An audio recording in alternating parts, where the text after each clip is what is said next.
Hey, it's Melissa. You're watching Behind the Trend. Short stories, big insights. Today I want to take you to Michigan. Picture this. The sound of factory machines, the smell of steel and oil, and a few thousand workers who've spent their lives building something that says, Made in America. And right there, walking through that Ford F-150 plant, former President Donald Trump. His message? Short and punchy.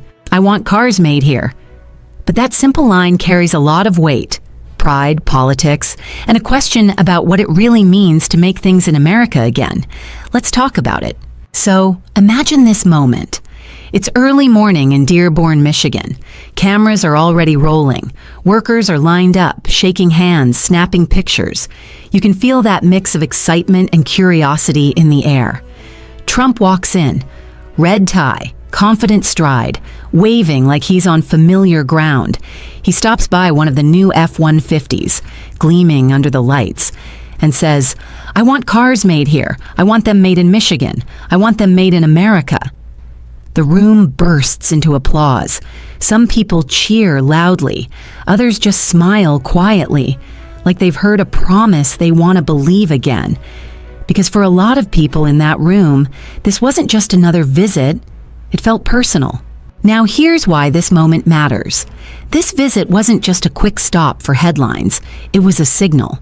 For years, Trump has made America First his rallying cry. And visiting a Ford plant is like stepping onto home turf for that message. The big three, Ford, GM, and Stellantis, are in a tough spot. They're trying to push electric cars, manage global supply chains, and protect American jobs all at once. And Trump's saying, forget all that noise, build it here.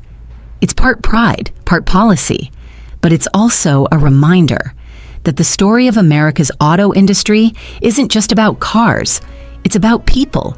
Because when Detroit was booming, so was the American middle class. So when Trump says, I want cars made here, what people hear is, I want your jobs back. Now, let's talk about what he actually said and what he meant. Trump praised Ford for keeping jobs in the U.S., but he didn't hold back his criticism either. He pushed back against electric vehicle mandates, saying, we should make cars people want, at prices they can afford. That line hit home for a lot of folks. You see, EVs are the future, but they're also expensive. For families living paycheck to paycheck, a $60,000 electric car feels out of reach. And then there's the bigger issue. Workers worry automation in overseas plants could make them obsolete. So when Trump talks about bringing jobs home, it's not just nostalgia, it's comfort. It's a voice saying, you matter again. Whether you agree with his politics or not, that's a powerful thing to hear. Outside the plant, I spoke to a few workers. One man told me, grease still on his hands, I've been here 25 years. I've seen good times, bad times, and layoffs. If this visit means jobs come back for real, then I'm in. A younger worker chimed in. We just want to know we'll have a future here, that this industry won't move on without us. That's the heart of this story. Not politics, not profit margins.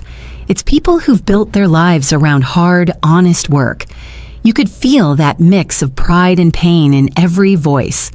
Because these aren't just factory workers. They're the sons and daughters of the people who built America's cars in the first place. Now, Trump called it a comeback for the big three. And he's not entirely wrong. Ford's F-150 hybrids are selling strong. GM's pushing forward with its electric lineup. Stellantis is pouring billions into U.S.-based battery plants. These moves are keeping people employed and fueling optimism that American auto manufacturing can actually thrive again. The UAW's latest deal, the one that raised wages and expanded benefits, added another boost of hope. But Trump's spin on this comeback is different. He's saying it's not enough to call something a success if it's not built in America, by Americans. That's his definition of comeback. And honestly, that resonates in states where manufacturing isn't just a job, it's a way of life. Of course, Trump's visit didn't go unnoticed in Washington. Republicans praised him for standing up for workers and for calling out policies they believe hurt U.S. manufacturing. Democrats, not so much. They argue that Trump oversimplifies things, that the world's changed. And so has the auto industry. One Democratic strategist told CNN, "We can't just rebuild the past, we have to build the future." And that's the real debate here, isn't it? What's progress supposed to look like? Restoring what was or adapting to what's next? Trump's betting people want both, the pride of the old days and the promise of a new future. Let's look at the numbers for a second. The economy's been hanging in there. Jobs are steady, inflation's easing a bit, but prices are still high. For automakers, it's complicated. They're spending billions on EV transitions while trying not to cut jobs. Workers are getting better contracts, but higher living costs are eating up much of those raises. And for families, the average new car price is now close to $48,000. So yeah, when Trump says, "We need affordable cars built here," it doesn't sound far-fetched. It sounds practical. And that's what's giving this message traction. It's less about politics and more about a gut feeling, a sense that maybe, just maybe, the country could feel local again. There's something almost poetic about Trump standing in front of a Ford F-150, because that truck, for decades, has been a symbol of work, grit, and pride. When people see that image, they don't just see a politician and a vehicle. They see what America used to feel like.